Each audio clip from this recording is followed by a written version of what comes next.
Kitab Bilangan. Bilangan pasal 1. Laskar Israel dihitung. Tuhan berfirman kepada Musa di padang gurun Sinai, dalam kemah pertemuan, pada tanggal 1, bulan yang kedua, dalam tahun yang kedua, sesudah mereka keluar dari tanah Mesir.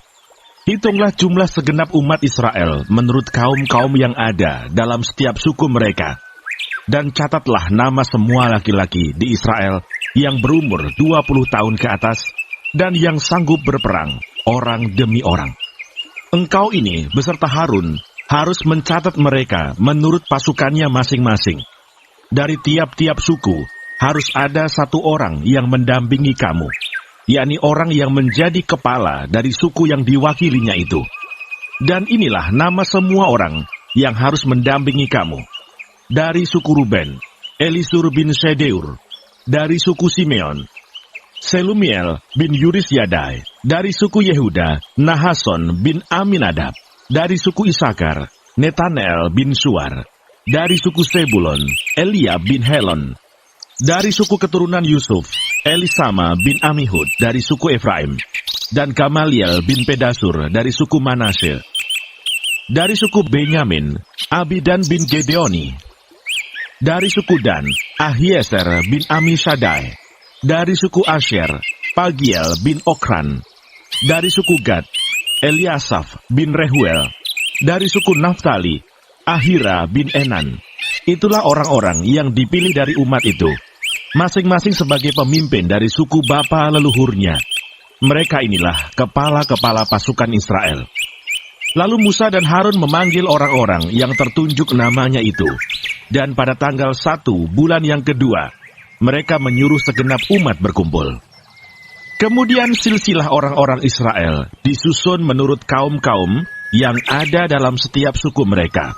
Sedang nama-nama mereka yang berumur 20 tahun ke atas dicatat orang demi orang. Seperti yang diperintahkan Tuhan kepada Musa. Demikianlah Musa mencatat mereka di padang gurun Sinai. Ketika silsilah Bani Ruben, yaitu keturunan anak sulung Israel, disusun menurut kaum-kaum yang ada dalam suku mereka, maka dicatatlah nama semua laki-laki yang berumur 20 tahun ke atas. Semua orang yang sanggup berperang, orang demi orang. Jumlah yang dicatat dari suku Ruben ada 46.500 orang. Ketika silsilah Bani Simeon disusun menurut kaum-kaum yang ada dalam suku mereka, maka dicatatlah nama semua laki-laki yang berumur 20 tahun ke atas. Semua orang yang sanggup berperang, orang demi orang. Jumlah yang dicatat dari suku Simeon ada 59.300 orang. Ketika silsilah Bani Gad disusun menurut kaum-kaum yang ada dalam suku mereka, maka dicatatlah nama orang-orang yang berumur 20 tahun ke atas. Semua orang yang sanggup berperang. Jumlah yang dicatat dari suku Gad ada 45.650 orang. Ketika silsilah Bani Yehuda disusun menurut kaum-kaum yang ada dalam suku mereka, maka dicatatlah nama orang-orang yang berumur 20 tahun ke atas. Semua orang yang sanggup berperang. Jumlah yang dicatat dari suku Yehuda ada 74.600 orang. Ketika silsilah Bani Isakar disusun menurut kaum-kaum yang ada dalam suku mereka, maka dicatatlah nama orang-orang yang berumur 20 tahun ke atas. Semua orang yang sanggup berperang. Jumlah yang dicatat dari suku Isakar ada 54.400 orang. Ketika silsilah Bani Sebulon disusun menurut kaum-kaum yang ada dalam suku mereka, maka dicatatlah nama orang-orang yang berumur 20 tahun ke atas. Semua orang yang sanggup berperang. Jumlah yang dicatat dari suku Sebulon ada 57.400 orang. Mengenai keturunan Yusuf, ketika silsilah Bani Efraim disusun menurut kaum-kaum yang ada dalam suku mereka, maka dicatatlah nama orang-orang yang berumur 20 tahun ke atas. Semua orang yang sanggup berperang. Jumlah yang dicatat dari suku Efraim ada 40.500 orang. Dan ketika silsilah Bani Manasye disusun menurut kaum-kaum yang ada dalam suku mereka, maka dicatatlah nama orang-orang yang berumur 20 tahun ke atas, semua orang yang sanggup berperang. Jumlah yang dicatat dari suku Manasye ada 32.200 orang. Ketika silsilah Bani Benyamin disusun menurut kaum-kaum yang ada dalam suku mereka, maka dicatatlah nama orang-orang yang berumur 20 tahun ke atas, semua orang yang sanggup berperang. Jumlah yang dicatat dari suku Benyamin ada 35.400 orang.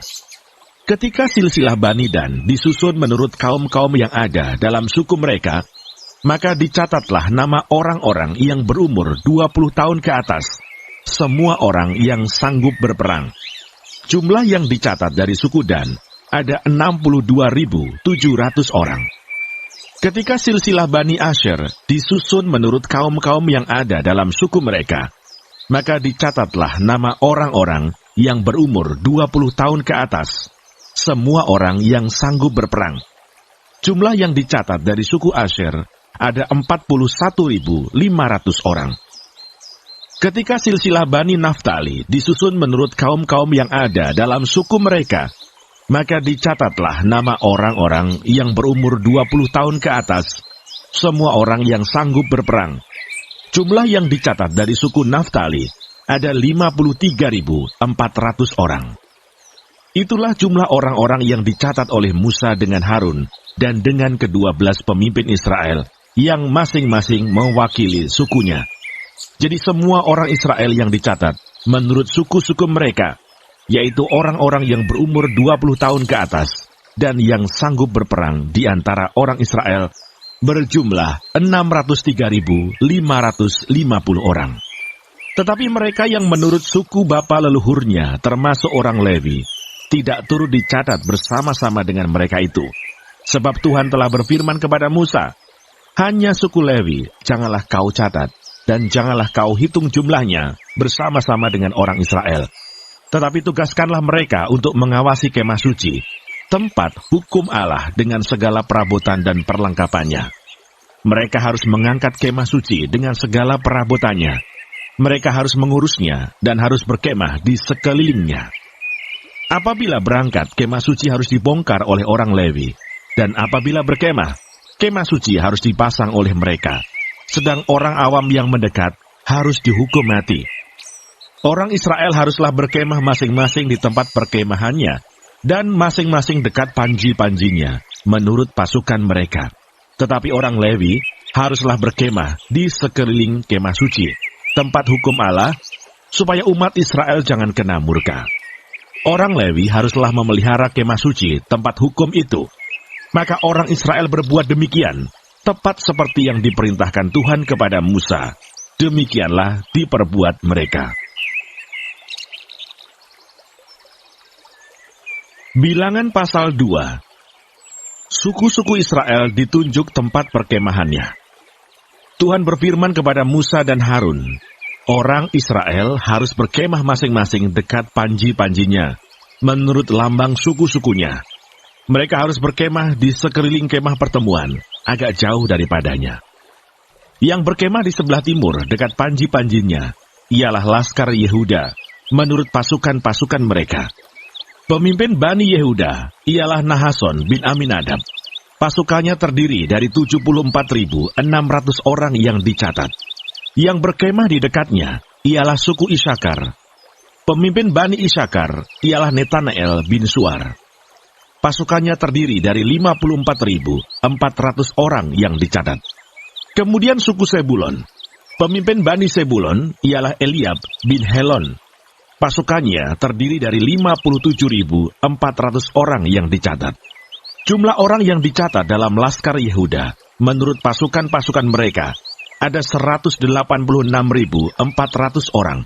Merekalah yang terdahulu berangkat. Panji-panji Laskar Ruben adalah di sebelah selatan, menurut pasukan-pasukan mereka. Pemimpin Bani Ruben ialah Elisur bin Sedeur. Pasukannya terdiri dari 46.500 orang yang dicatat. Yang berkemah di dekatnya ialah suku Simeon. Pemimpin Bani Simeon ialah Selumiel bin Suris Yadai. Pasukannya terdiri dari 59.300 orang yang dicatat. Kemudian suku Gad. Pemimpin Bani Gad ialah Eliasaf bin Rehuel. Pasukannya terdiri dari 45.650 orang yang dicatat. Jumlah orang yang dicatat dalam Laskar Ruben menurut pasukan-pasukan mereka ada 151.450 orang. Merekalah yang nomor 2 berangkat. Sesudah itu berangkatlah kemah pertemuan dengan laskar orang Lewi di tengah-tengah laskar yang lain itu. Sama seperti mereka berkemah, demikianlah juga mereka berangkat, masing-masing di tempatnya menurut panji-panji mereka. Panji-panji laskar Efraim menurut pasukan-pasukan mereka adalah di sebelah barat. Pemimpin Bani Efraim ialah Elisama bin Amihud. Pasukannya terdiri dari 40.500 orang yang dicatat. Di dekatnya ialah suku Manasye. Pemimpin Bani Manasye ialah Gamaliel bin Pedasur. Pasukannya terdiri dari 32.200 orang yang dicatat. Kemudian suku Benyamin. Pemimpin Bani Benyamin ialah Abidan bin Gedeoni. Pasukannya terdiri dari 35.400 orang yang dicatat. Jumlah orang yang dicatat dalam Laskar Efraim menurut pasukan-pasukan mereka ada 108.100 orang, merekalah yang nomor 3 berangkat.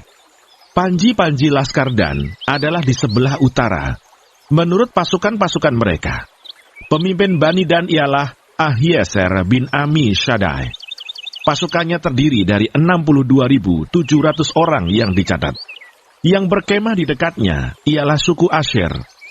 Pemimpin Bani Asher ialah Pagiel bin Ochran. Pasukannya terdiri dari 41.500 orang yang dicatat. Kemudian suku Naftali.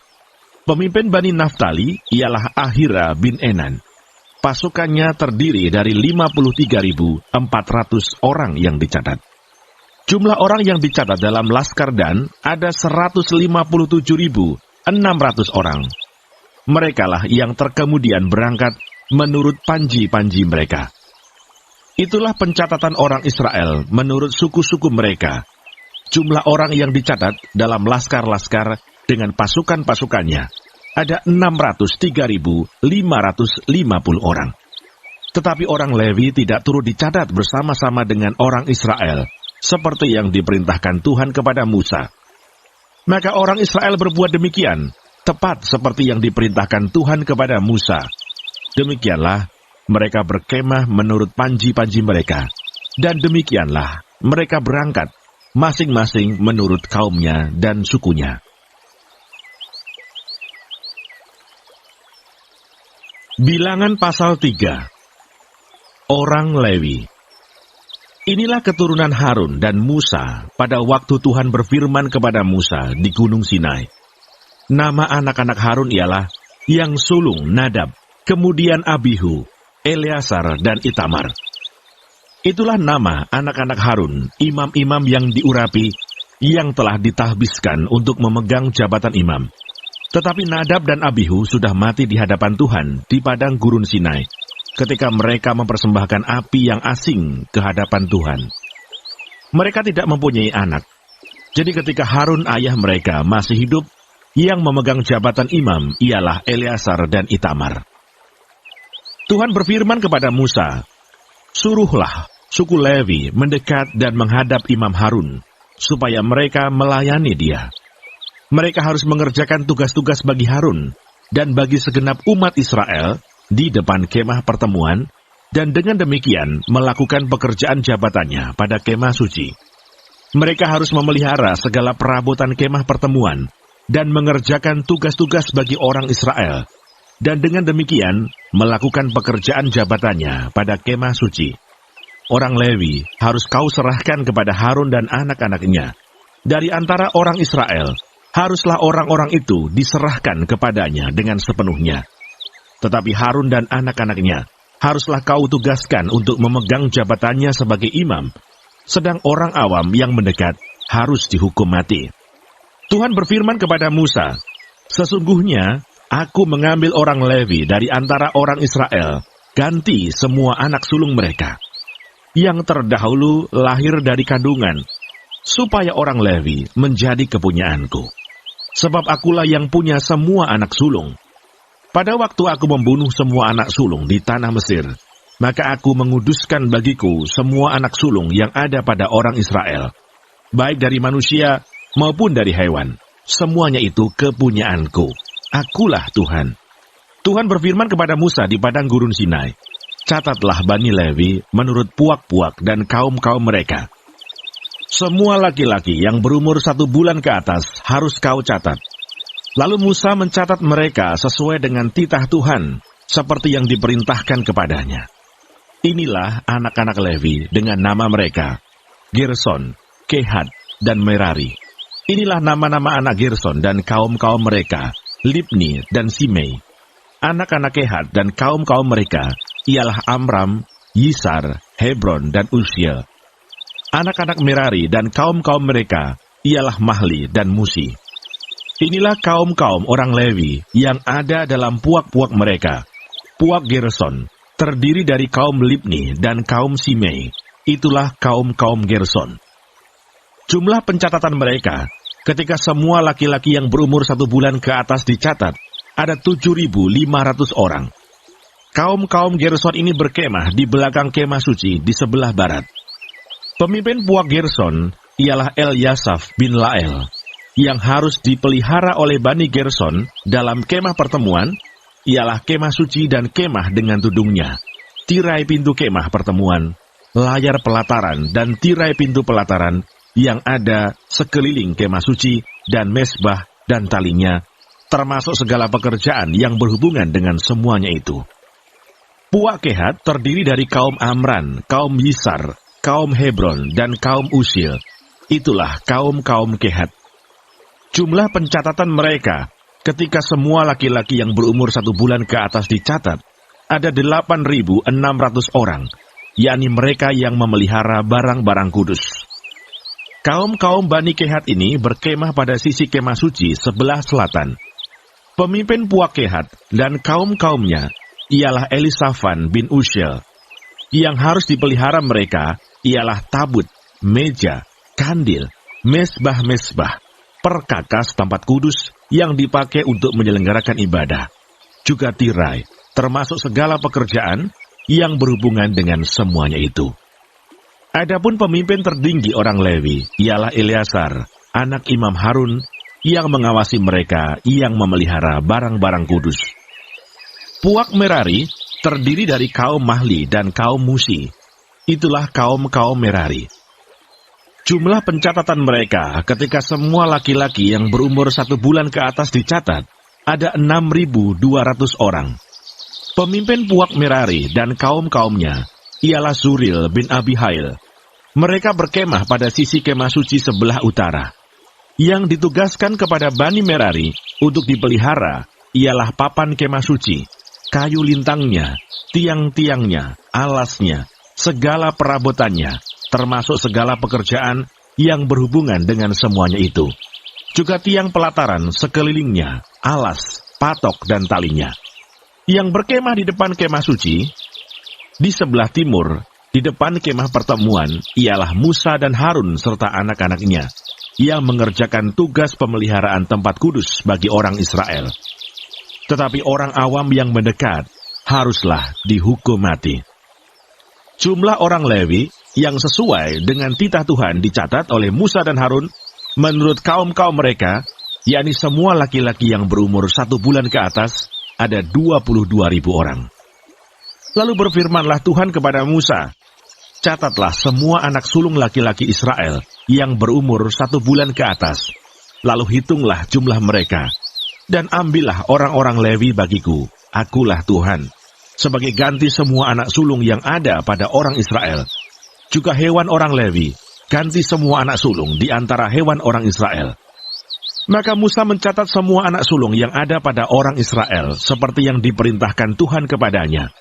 Semua anak sulung laki-laki yang dicatat namanya dalam pencatatan itu, yakni yang berumur 1 bulan ke atas, ada 22.273 orang. Lalu berfirmanlah Tuhan kepada Musa, ambillah orang Lewi, ganti semua anak sulung yang ada pada orang Israel. Juga hewan orang Lewi, ganti hewan mereka, supaya orang Lewi itu menjadi kepunyaanku. Akulah Tuhan. Sebagai uang tebusan untuk ke-273 anak sulung Israel yang melebihi jumlah orang Levi itu, haruslah engkau mengambil 5 shikal seorang. Engkau harus mengambilnya menurut shikal kudus. Shikal ini 20 gera beratnya. Berikanlah perak itu kepada Harun dan anak-anaknya sebagai uang tebusan untuk orang-orang yang kelebihan itu. Lalu Musa mengambil uang tebusan untuk orang-orang yang melebihi jumlah mereka yang telah ditebus oleh orang Levi itu. Daripada anak-anak sulung Israel, diambilnya perak itu, 1.365 shikal. Ditimbang menurut shikal kudus. Maka Musa memberikan uang tebusan itu kepada Harun dan anak-anaknya, sesuai dengan titah Tuhan, seperti yang diperintahkan Tuhan kepada Musa. Bilangan pasal 4. Tuhan berfirman kepada Musa dan Harun, hitunglah jumlah Bani Kehat sebagai suatu golongan tersendiri di antara Bani Levi, menurut kaum-kaum yang ada dalam puak mereka. Hitunglah yang berumur 30 tahun ke atas, sampai yang berumur 50 tahun. Semua orang yang kena wajib tugas, supaya mereka melakukan pekerjaan di kemah pertemuan. Pekerjaan jabatan orang Kehat di kemah pertemuan ialah mengurus barang-barang yang maha kudus. Kalau perkemahan akan berangkat, haruslah Harun dan anak-anaknya masuk ke dalam untuk menurunkan tabir penudung dan menudungkannya kepada tabut hukum. Di atasnya, mereka harus meletakkan tutup dari kulit lumba-lumba, dan di atasnya lagi, mereka harus membentangkan sehelai kain yang seluruhnya ungu tua. Kemudian mereka harus memasang kayu-kayu pengusung tabut itu. Lagi pula di atas meja roti sajian, mereka harus membentangkan sehelai kain ungu tua. Dan di atasnya, mereka harus meletakkan pinggan, cawan, piala, dan kendi korban curahan. Juga roti sajian harus tetap ada di atasnya. Di atas semuanya itu, mereka harus membentangkan sehelai kain kirmisi, lalu menudungnya dengan tudung dari kulit lumba-lumba. Kemudian mereka harus memasang kayu-kayu pengusung meja itu. Lalu mereka harus mengambil sehelai kain ungu tua dan menudungkannya kepada kandil untuk penerangan dengan lampu-lampunya, sepit-sepit, dan penadah-penadahnya, dan segala perkakas minyaknya yang dipakai untuk mengurus kandil itu. Dan mereka harus meletakkannya dengan segala perkakasnya ke atas tudung dari kulit lumba-lumba dan meletakkannya di atas usungan.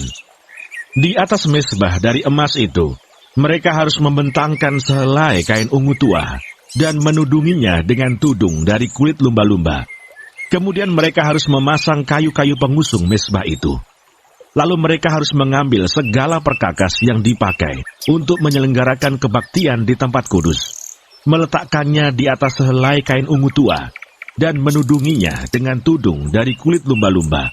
Kemudian meletakkannya di atas usungan. Dan mereka harus membersihkan mezbah itu dari abu, lalu membentangkan sehelai kain ungu muda di atasnya.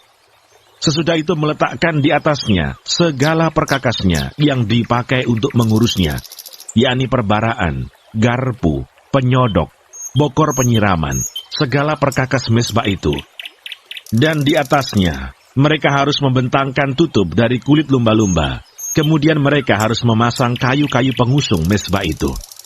Setelah Harun dan anak-anaknya selesai menudungi barang-barang kudus dan segala perkakas tempat kudus, pada waktu perkemahan akan berangkat, barulah orang Kehat boleh masuk ke dalam untuk mengangkat barang-barang itu. Tetapi janganlah mereka kena kepada barang-barang kudus itu, nanti mereka mati. Jadi itulah barang-barang di kemah pertemuan yang harus diangkat Bani Kehat. Tetapi Eleazar, anak Imam Harun, bertanggung jawab atas minyak untuk penerangan, ukupan dari wangi-wangian, korban sajian yang tetap, dan minyak urapan. Ia bertanggung jawab atas segenap kemah suci dan segala isinya, yakni barang-barang kudus dan perabotannya. Tuhan berfirman kepada Musa dan Harun, perhatikanlah supaya puak Kehat dan kaum-kaumnya jangan musnah binasa dari tengah-tengah orang Lewi. Inilah yang harus kamu lakukan bagi mereka, supaya mereka tinggal hidup dan jangan mati, apabila mereka mendekat ke barang-barang maha kudus. Harun dan anak-anaknya haruslah masuk ke dalam dan menempatkan mereka masing-masing di tempat tugasnya, dekat barang yang harus diangkat. Tetapi janganlah orang kehat masuk ke dalam untuk melihat barang-barang kudus itu walau sesaat pun, nanti mereka mati. Tuhan berfirman kepada Musa, hitunglah juga jumlah Bani Gerson menurut puak dan kaum-kaum mereka. Catatlah mereka yang berumur 30 tahun ke atas sampai yang berumur 50 tahun, yakni setiap orang yang wajib tugas, supaya mereka melakukan pekerjaan jabatan di kemah pertemuan. Inilah tugas kaum-kaum Gerson dalam hal pekerjaan jabatan dan pengangkatan barang itu. Mereka harus mengangkat tenda-tenda kemah suci, dan kemah pertemuan tudungnya, dan tudung dari kulit lumba-lumba yang ada di atasnya, tirai pintu kemah pertemuan, layar-layar pelataran, dan tirai pintu gerbang pelataran yang ada sekeliling kemah suci dan mesbah, dengan talinya, dan segala perkakas untuk pekerjaan jabatan mereka. Dan mereka harus melakukan segala tugas yang perlu berkenaan dengan semuanya itu. Seluruh pekerjaan jabatan Bani Gerson harus dilakukan sesuai dengan perintah Harun dan anak-anaknya, yakni segala tugas pengangkatan barang dan pekerjaan jabatan itu. Kamu harus membuat mereka penanggung jawab atas segala yang harus diangkat mereka. Itulah tugas kaum-kaum Bani Gerson di kemah pertemuan. Mereka harus mengerjakan di bawah pimpinan Itamar, anak Imam Harun itu. Orang Merari haruslah kau catat menurut kaum-kaum yang ada dalam puak mereka. Catatlah mereka yang berumur 30 tahun ke atas, sampai yang berumur 50 tahun, yakni setiap orang yang kena wajib tugas, supaya mereka melakukan pekerjaan jabatan pada kemah pertemuan.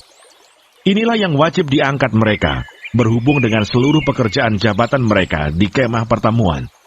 Papan-papan kemah suci, kayu-kayu lintangnya, tiang-tiangnya, alas-alasnya, tiang-tiang pelataran sekelilingnya, alas-alasnya, patok-patok dan tali-talinya, serta segala perkakasnya.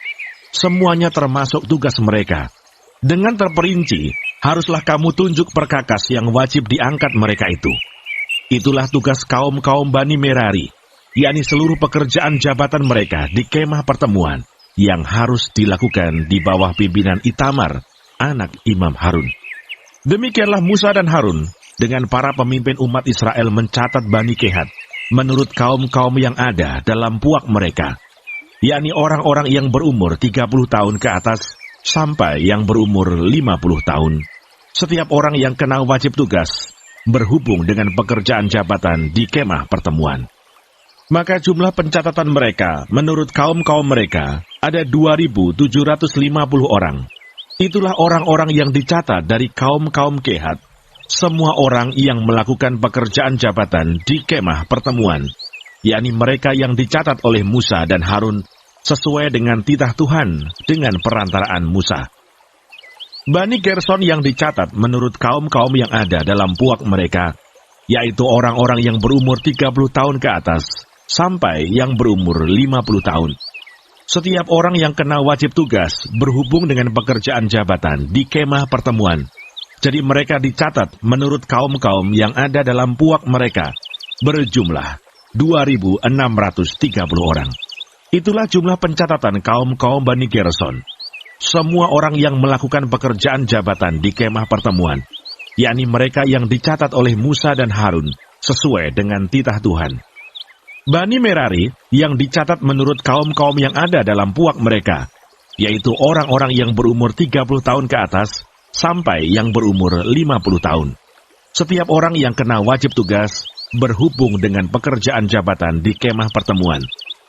Jadi mereka yang dicatat menurut kaum-kaum mereka berjumlah 3.200 orang.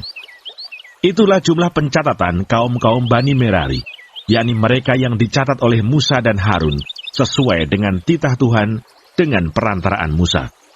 Semua orang Lewi yang dicatat oleh Musa dan Harun dengan para pemimpin Israel menurut kaum-kaum yang ada dalam puak-puak mereka, yakni orang-orang yang berumur 30 tahun ke atas sampai yang berumur 50 tahun, setiap orang yang wajib melakukan pekerjaan jabatan di kemah pertemuan dan pekerjaan pengangkatan barang. Jadi mereka yang dicatat berjumlah 8.580 orang. Sesuai dengan titah Tuhan, dengan perantaraan Musa, maka mereka masing-masing dibuat penanggung jawab atas apa yang harus dikerjakan dan diangkatnya. Demikianlah mereka dicatat, seperti yang diperintahkan Tuhan kepada Musa.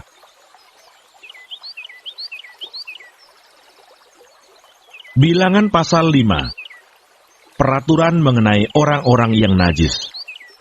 Tuhan berfirman kepada Musa, "Perintahkanlah kepada orang Israel, supaya semua orang yang sakit kusta, semua orang yang mengeluarkan lelehan, dan semua orang yang najis oleh mayat, disuruh meninggalkan tempat perkemahan. Baik laki-laki maupun perempuan, haruslah kau suruh pergi. Keluar tempat perkemahan, haruslah mereka kau suruh pergi, supaya mereka jangan menajiskan tempat perkemahan, di mana aku diam di tengah-tengah mereka." Maka orang Israel berbuat demikian. Mereka menyuruh orang-orang itu meninggalkan tempat perkemahan, seperti yang difirmankan Tuhan kepada Musa. Demikianlah diperbuat orang Israel. Peraturan mengenai penebusan salah. Tuhan berfirman kepada Musa, "Berbicaralah kepada orang Israel, apabila seseorang, laki-laki atau perempuan, melakukan sesuatu dosa terhadap sesamanya manusia, dan oleh karena itu berubah setia terhadap Tuhan, sehingga orang itu menjadi bersalah, maka haruslah ia mengakui dosa yang telah dilakukannya itu, kemudian membayar tebusan sepenuhnya dengan menambah 1/5, lalu menyerahkannya kepada orang terhadap siapa ia bersalah. Tetapi apabila orang itu tidak ada kaumnya, kepada siapa dapat dibayar tebusan salah itu, maka tebusan salah yang harus dibayar itu menjadi kepunyaan Tuhan, dan adalah bagian imam, belum terhitung domba jantan pendamaian yang dipakai untuk mengadakan pendamaian bagi orang itu. Dari persembahan-persembahan kudus yang disampaikan orang Israel kepada imam, persembahan khususnya adalah bagian imam. Sedang persembahan-persembahan kudus yang dibawa oleh seseorang adalah bagian orang itu sendiri. Hanya apa yang diserahkannya kepada seorang imam adalah bagian imam itu. Hukum mengenai perkara cemburuan. Tuhan berfirman kepada Musa, "Berbicaralah kepada orang Israel, dan katakanlah kepada mereka, apabila istri seseorang berbuat serong dan tidak setia terhadap suaminya, dan laki-laki lain tidur dan bersetubuh dengan perempuan itu, dengan tidak diketahui suaminya, karena tinggal rahasia bahwa perempuan itu mencemarkan dirinya, tidak ada saksi terhadap dia, dia tidak kedapatan. Dan apabila kemudian roh cemburu menguasai suami itu, sehingga ia menjadi cemburu terhadap istrinya, dan perempuan itu memang telah mencemarkan dirinya, atau apabila roh cemburu menguasai suami itu, sehingga ia menjadi cemburu terhadap istrinya, walaupun perempuan itu tidak mencemarkan dirinya, maka haruslah orang itu membawa istrinya kepada imam. Dan orang itu harus membawa persembahan, karena perempuan itu sebanyak 1/10 eva tepung jelai, yang ke atasnya tidak dituangkannya minyak, dan yang tidak dibubuhi kemenyan. Karena korban itu ialah korban sajian cemburuan, suatu korban peringatan yang mengingatkan kepada kedurjanaan. Maka haruslah imam menyuruh perempuan itu mendekat dan menghadapkannya kepada Tuhan. Lalu imam harus membawa air kudus dalam suatu tempayan tanah. Kemudian harus memungut debu yang ada di lantai kemah suci, dan membubuhnya ke dalam air itu. Apabila imam sudah menghadapkan perempuan itu kepada Tuhan, haruslah ia menguraikan rambut perempuan itu, lalu meletakkan korban peringatan, yakni korban sajian cemburuan, ke atas telapak tangan perempuan itu, sedang di tangan imam haruslah ada air pahit yang mendatangkan kutuk. Maka haruslah imam menyumpah perempuan itu dengan berkata kepadanya, "Jika tidak benar ada laki-laki yang tidur dengan engkau, dan jika tidak engkau berbuat serong kepada kecemaran, padahal engkau di bawah kuasa suamimu, maka luputlah engkau dari air pahit yang mendatangkan kutuk ini.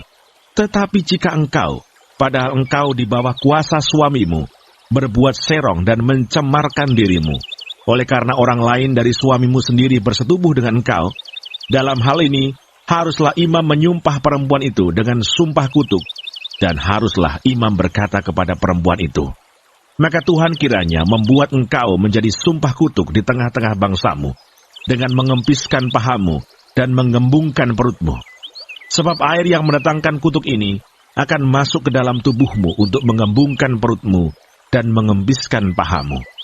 Dan haruslah perempuan itu berkata, Amin, amin. Lalu imam harus menuliskan kutuk itu pada sehelai kertas dan menghapusnya dengan air pahit itu. Dan ia harus memberi perempuan itu minum air pahit yang mendatangkan kutuk itu. Dan air itu akan masuk ke dalam badannya dan menyebabkan sakit yang pedih. Maka haruslah imam mengambil korban sajian cemburuan dari tangan perempuan itu, lalu mengunjukkannya ke hadapan Tuhan dan membawanya ke mezbah. Sesudah itu haruslah imam mengambil segenggam dari korban sajian itu sebagai bagian ingat-ingatannya dan membakarnya di atas mezbah. Kemudian memberi perempuan itu minum air itu. Setelah terjadi demikian, apabila perempuan itu memang mencemarkan dirinya dan berubah setia terhadap suaminya, air yang mendatangkan sumpah serapah itu akan masuk ke badannya dan menyebabkan sakit yang pedih, sehingga perutnya mengembung dan pahanya mengempis, dan perempuan itu akan menjadi sumpah kutuk di antara bangsanya. Tetapi apabila perempuan itu tidak mencemarkan dirinya, melainkan ia suci, maka ia akan bebas dan akan dapat beranak. Itulah hukum tentang perkara cemburuan. Kalau seorang perempuan telah berbuat serong dan mencemarkan dirinya, padahal ia di bawah kuasa suaminya. Atau kalau roh cemburu menguasai seorang laki-laki, sehingga ia cemburu terhadap istrinya, ia harus menghadapkan perempuan itu kepada Tuhan, dan imam haruslah melaksanakan seluruh hukum ini kepada perempuan itu. Laki-laki itu akan bebas daripada salah, tetapi perempuan itu haruslah menanggung akibat kesalahannya. Bilangan pasal 6. Hukum mengenai kenajiran. Tuhan berfirman kepada Musa, "Berbicaralah kepada orang Israel dan katakanlah kepada mereka, apabila seseorang laki-laki atau perempuan mengucapkan nasyar khusus, yakni nasyar orang Nasir, untuk mengkhususkan dirinya bagi Tuhan, maka haruslah ia menjauhkan dirinya dari anggur dan minuman yang memabukkan. Jangan meminum cuka anggur atau cuka minuman yang memabukkan, dan jangan meminum sesuatu minuman yang dibuat dari buah anggur, dan jangan memakan buah anggur, baik yang segar maupun yang kering.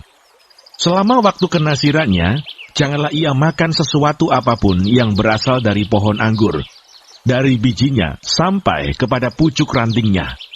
Selama waktu nasarnya sebagai orang Nasir, janganlah pisau cukur lalu di kepalanya, sampai genap waktunya ia mengkhususkan dirinya bagi Tuhan.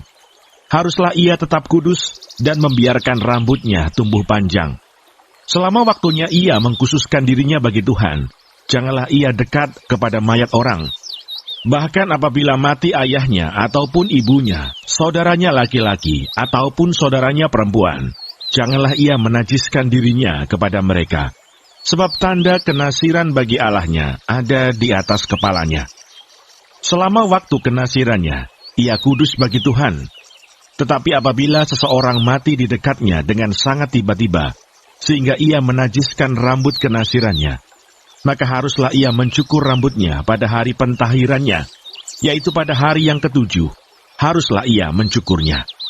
Pada hari yang ke-8, haruslah ia membawa 2 ekor burung tekukur, atau 2 ekor anak burung merpati kepada imam ke pintu kemah pertemuan. Maka haruslah imam mengolah yang seekor menjadi korban penghapus dosa, dan yang lain menjadi korban bakaran, dan mengadakan pendamaian bagi dia, oleh karena dia telah berdosa dengan berada dekat mayat. Pada hari itu juga, ia harus menguduskan kepalanya, dan mengkhususkan waktu kenasirannya bagi Tuhan. Ia harus membawa seekor domba jantan berumur setahun menjadi korban penebus salah. Hari-hari yang sudah lewat dianggap batal karena rambut kenasirannya telah menjadi najis. Dan inilah hukum tentang seorang nasir. Apabila waktu kenasirannya genap, ia harus dibawa ke pintu kemah pertemuan, dan ia harus mempersembahkan sebagai persembahannya kepada Tuhan seekor domba jantan berumur setahun yang tidak bercela untuk korban bakaran, dan seekor domba betina berumur setahun yang tidak bercela untuk korban penghapus dosa, dan seekor domba jantan yang tidak bercela untuk korban keselamatan. Juga sebakul roti yang tidak beragi, yakni roti bundar dari tepung yang terbaik, yang diolah dengan minyak, dan roti tipis yang tidak beragi, diolesi dengan minyak, serta dengan korban sajian dan korban-korban curahannya. Lalu haruslah imam membawa semuanya itu ke hadapan Tuhan dan mengolah korban penghapus dosa dan korban bakarannya. Domba jantan itu haruslah diolahnya sebagai korban keselamatan bagi Tuhan. Beserta sebakul roti yang tidak beragi itu, juga haruslah imam mengolah korban sajian dan korban curahannya. Maka haruslah orang Nasir itu mencukur rambut kenasirannya di depan pintu kemah pertemuan, lalu mengambil rambut kenasirannya itu dan melemparkannya ke dalam api yang di bawah korban keselamatan. Imam haruslah mengambil paha depan domba jantan itu sesudah dimasak, dan satu roti bundar yang tidak beragi dari dalam bakul, dengan satu roti tipis yang tidak beragi, lalu meletakkannya ke atas telapak tangan orang Nasir itu setelah orang ini mencukur rambut kenasirannya. Kemudian haruslah imam mengunjukkan semuanya itu ke hadapan Tuhan sebagai persembahan unjukan. Semuanya itu menjadi bagian kudus bagi imam, beserta dada persembahan unjukan dan beserta paha persembahan khusus. Sesudah itu, barulah boleh orang Nasir itu minum anggur.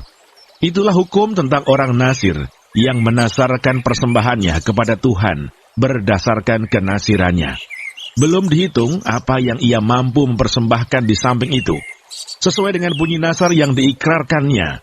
Demikianlah harus dilakukannya berdasarkan hukum tentang kenasirannya. Ucapan berkat imam. Tuhan berfirman kepada Musa, "Berbicaralah kepada Harun dan anak-anaknya. Beginilah harus kamu memberkati orang Israel. Katakanlah kepada mereka, Tuhan memberkati engkau dan melindungi engkau. Tuhan menyinari engkau dengan wajahnya dan memberi engkau kasih karunia. Tuhan menghadapkan wajahnya kepadamu dan memberi engkau damai sejahtera. Demikianlah harus mereka meletakkan namaku atas orang Israel, maka aku akan memberkati mereka." Bilangan pasal 7. Persembahan pada waktu pentahbisan kemah suci. Pada waktu Musa selesai mendirikan kemah suci, diurapinya dan dikuduskannya lah itu dengan segala perabotannya, juga mezbah dengan segala perkakasnya. Dan setelah diurapi dan dikuduskannya semuanya itu, maka para pemimpin Israel, para kepala suku mereka, mempersembahkan persembahan. Mereka itu ialah para pemimpin suku yang bertanggung jawab atas pencatatan itu. Sebagai persembahan, dibawa mereka ke hadapan Tuhan 6 kereta beratap dengan 12 ekor lembu, 1 kereta untuk 2 orang pemimpin, dan 1 ekor lembu untuk 1 orang pemimpin. Lalu mereka membawa semuanya itu ke depan kemah suci. Kemudian Tuhan berfirman kepada Musa, "Terimalah semuanya itu dari mereka, supaya dipergunakan untuk pekerjaan pada kemah pertemuan. Berikanlah semuanya itu kepada orang Lewi, sesuai dengan keperluan pekerjaan masing-masing." Lalu Musa menerima kereta-kereta dan lembu-lembu itu, dan memberikannya kepada orang Lewi. 2 kereta dengan 4 ekor lembu diberikannya kepada Bani Gerson, sesuai dengan keperluan pekerjaan mereka, dan 4 kereta dengan 8 ekor lembu diberikannya kepada Bani Merari, sesuai dengan keperluan pekerjaan mereka di bawah pimpinan Itamar, anak Imam Harun itu. Tetapi kepada Bani Kehat tidak diberikannya apa-apa, karena pekerjaan mereka ialah mengurus barang-barang kudus yang harus diangkat di atas bahunya. Lagi para pemimpin mempersembahkan persembahan pentahbisan mezbah. Pada hari mezbah itu diurapi, para pemimpin membawa persembahan mereka ke depan mezbah itu. Tuhan berfirman kepada Musa, 1 pemimpin setiap hari haruslah mempersembahkan persembahannya untuk mentahbiskan mezbah itu. Yang mempersembahkan persembahannya pada hari pertama ialah Nahason bin Aminadab dari suku Yehuda. Persembahannya ialah 1 pinggan perak, 130 sikal timbangannya, dan 1 bokor penyiraman dari perak 70 sikal beratnya, ditimbang menurut sikal kudus. Keduanya berisi tepung yang terbaik, diolah dengan minyak untuk korban sajian. 1 cawan 10 sikal emas beratnya, berisi ukupan, seekor lembu jantan muda, seekor domba jantan, dan seekor domba berumur setahun untuk korban bakaran, seekor kambing jantan untuk korban penghapus dosa, dan untuk korban keselamatan 2 ekor lembu, 5 ekor domba jantan, 5 ekor kambing jantan, dan 5 ekor domba berumur setahun. Itulah persembahan Nahason bin Aminadab. Pada hari kedua, Netaneel bin Suar, pemimpin suku Isakar, mempersembahkan persembahan. Sebagai persembahannya, dipersembahkannya 1 pinggan perak, 130 sikal timbangannya, dan 1 bokor penyiraman dari perak, 70 sikal beratnya, ditimbang menurut sikal kudus. Keduanya berisi tepung yang terbaik, diolah dengan minyak untuk korban sajian. 1 cawan, 10 sikal emas beratnya, berisi ukupan, seekor lembu jantan muda, seekor domba jantan, dan seekor domba berumur setahun untuk korban bakaran, seekor kambing jantan untuk korban penghapus dosa, dan untuk korban keselamatan 2 ekor lembu, 5 ekor domba jantan, 5 ekor kambing jantan, dan 5 ekor domba berumur setahun. Itulah persembahan Netaneel bin Suar. Pada hari ketiga, pemimpin Bani Sebulon, Eliab bin Helon, persembahannya ialah 1 pinggan perak, 130 sikal timbangannya, dan 1 bokor penyiraman dari perak, 70 sikal beratnya. Ditimbang menurut sikal kudus, keduanya berisi tepung yang terbaik, diolah dengan minyak untuk korban sajian.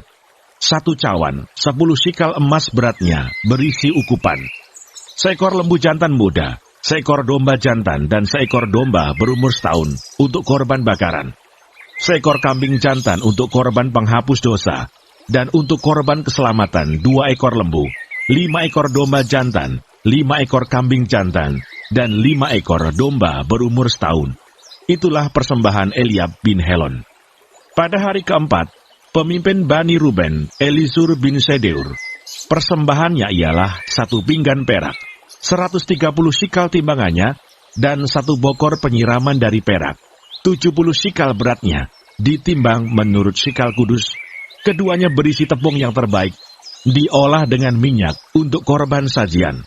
1 cawan, 10 sikal emas beratnya, berisi ukupan, seekor lembu jantan muda, seekor domba jantan, dan seekor domba berumur setahun untuk korban bakaran, seekor kambing jantan untuk korban penghapus dosa, dan untuk korban keselamatan 2 ekor lembu, 5 ekor domba jantan, 5 ekor kambing jantan, dan 5 ekor domba berumur setahun.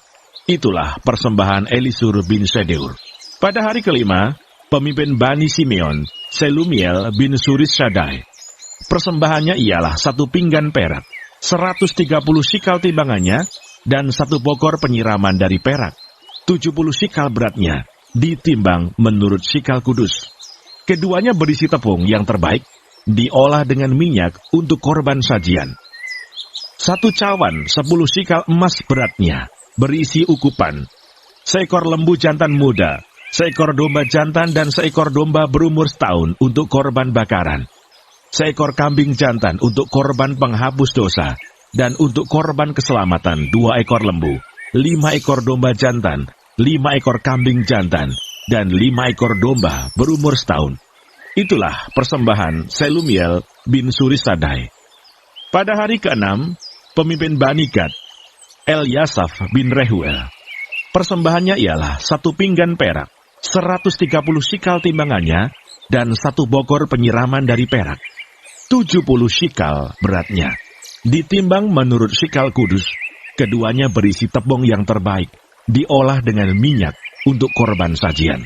1 cawan, 10 sikal emas beratnya, berisi ukupan, seekor lembu jantan muda, seekor domba jantan, dan seekor domba berumur setahun untuk korban bakaran, seekor kambing jantan untuk korban penghapus dosa, dan untuk korban keselamatan 2 ekor lembu, 5 ekor domba jantan, 5 ekor kambing jantan, dan 5 ekor domba berumur setahun.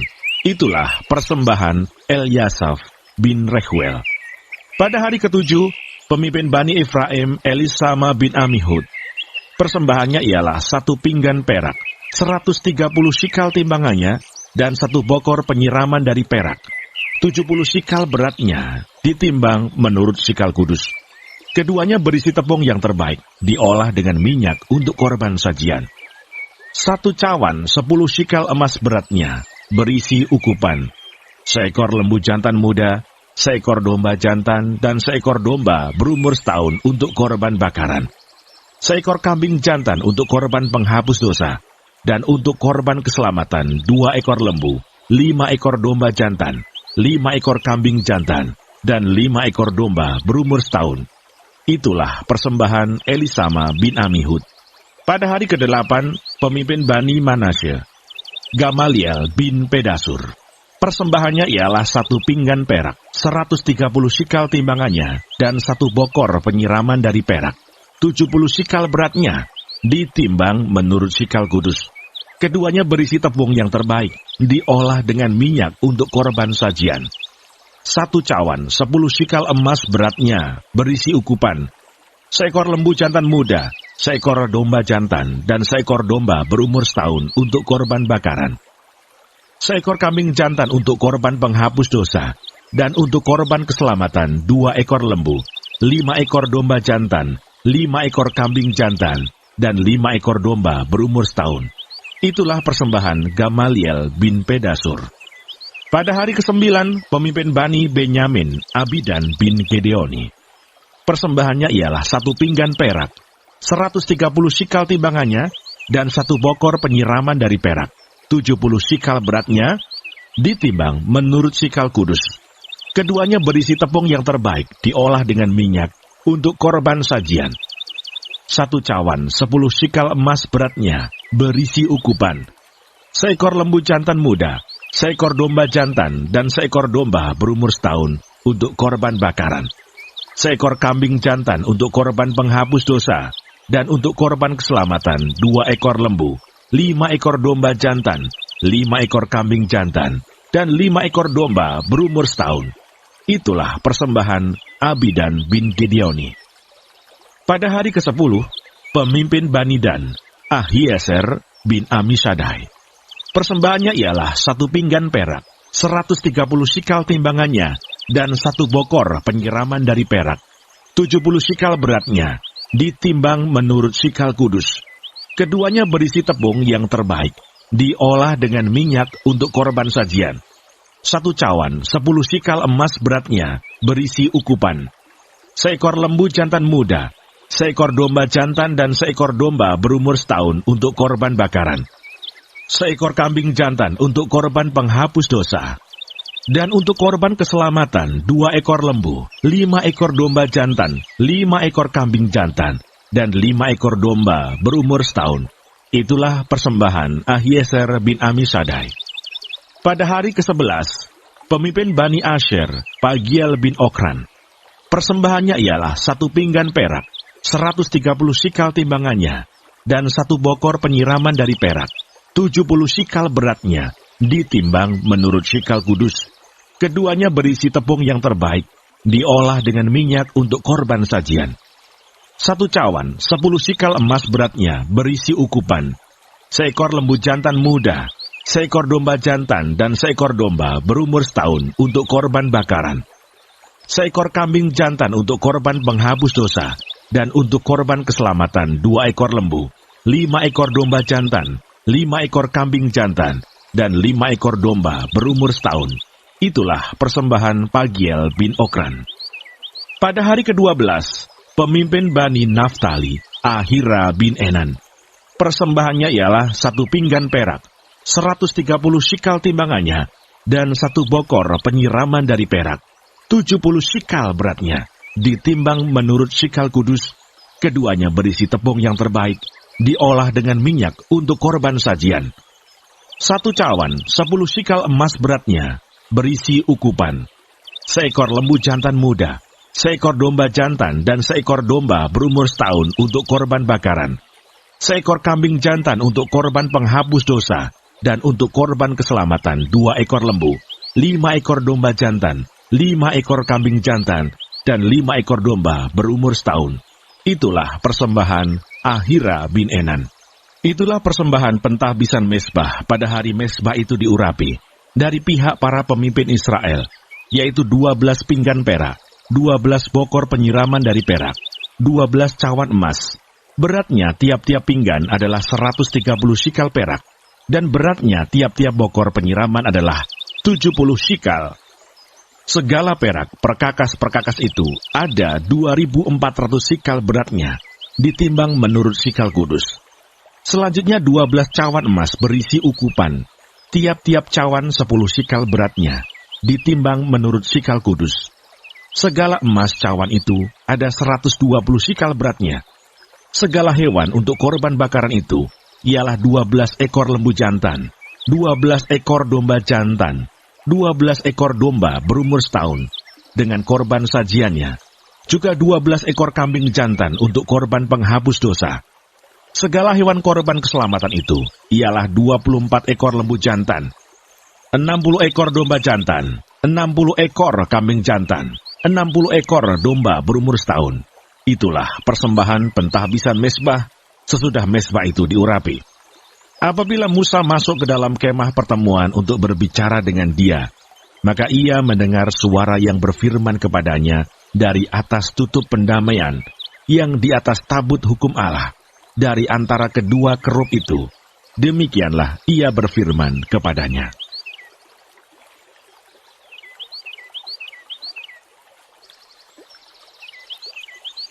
Bilangan pasal 8. Kandil. Tuhan berfirman kepada Musa, "Berbicaralah kepada Harun dan katakanlah kepadanya, apabila engkau memasang lampu-lampu itu, haruslah ketujuh lampu itu menerangi yang di sebelah depan kandil. Demikianlah diperbuat Harun. Di sebelah depan kandil dipasangnyalah lampu-lampunya seperti yang diperintahkan Tuhan kepada Musa. Dan beginilah kandil itu dibuat dari emas tempaan. Kandil itu tempaan, baik kakinya maupun kembangnya, sesuai dengan apa yang telah diperlihatkan Tuhan kepada Musa. Demikianlah kandil itu dibuatnya." Pentahbisan orang Lewi. Tuhan berfirman kepada Musa, "Ambillah orang Lewi dari tengah-tengah orang Israel dan tahirkanlah mereka. Beginilah harus kau lakukan kepada mereka untuk mentahirkan mereka.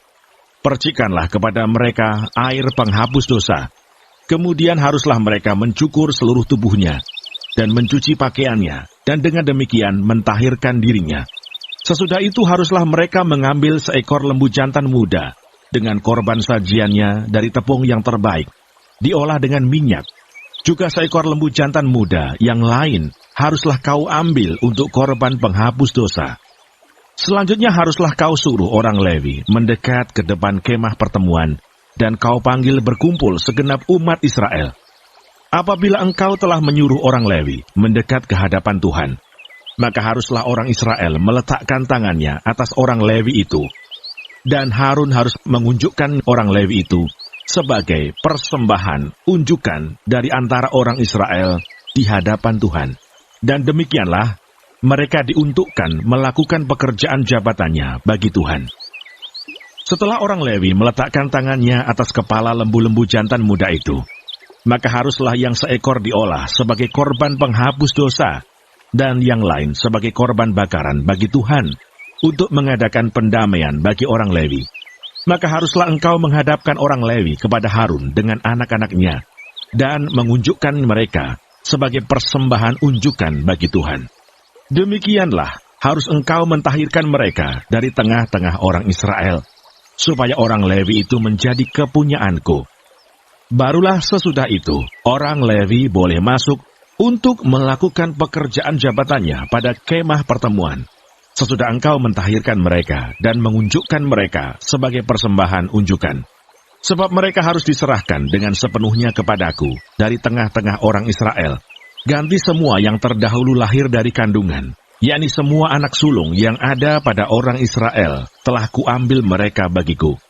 Sebab semua anak sulung yang ada pada orang Israel, baik dari manusia maupun dari hewan, adalah kepunyaanku. Pada waktu aku membunuh semua anak sulung di tanah Mesir, aku telah menguduskan semuanya bagiku. Maka aku mengambil orang Lewi, ganti semua anak sulung yang ada pada orang Israel. dan aku menyerahkan orang Lewi dari tengah-tengah orang Israel sebagai pemberian kepada Harun dan anak-anaknya untuk melakukan segala pekerjaan jabatan bagi orang Israel di kemah pertemuan, dan untuk mengadakan pendamaian bagi orang Israel, supaya orang Israel jangan kena tulah apabila mereka mendekat ke tempat kudus. Lalu Musa, Harun dan segenap umat Israel melakukan yang demikian kepada orang Lewi, tepat seperti yang diperintahkan Tuhan kepada Musa mengenai orang Lewi. Demikianlah dilakukan orang Israel kepada mereka. Orang Lewi itu menghapus dosa dari dirinya dan mencuci pakaian mereka. Kemudian Harun mengunjukkan mereka sebagai persembahan unjukan di hadapan Tuhan dan mengadakan pendamaian bagi mereka sambil mentahirkan mereka. Sesudah itu masuklah orang Lewi untuk melakukan pekerjaan jabatan mereka di kemah pertemuan, di bawah pengawasan Harun dan anak-anaknya, seperti yang diperintahkan Tuhan kepada Musa mengenai orang Lewi. Demikianlah dilakukan kepada mereka. Awal dan akhir masa kerja orang Lewi. Tuhan berfirman kepada Musa, inilah yang berlaku bagi orang Lewi. Setiap orang yang berumur 25 tahun ke atas wajib bertugas, supaya ia bekerja pada kemah pertemuan. Tetapi jika ia berumur 50 tahun, haruslah ia dibebaskan dari pekerjaan itu, sehingga tak usah ia bekerja lebih lama lagi. Ia boleh membantu saudara-saudaranya di kemah pertemuan dalam menjalankan tugas mereka. Tetapi tidak usah lagi ia menjabat pekerjaan itu. Demikianlah harus kau lakukan kepada orang Lewi mengenai tugas mereka.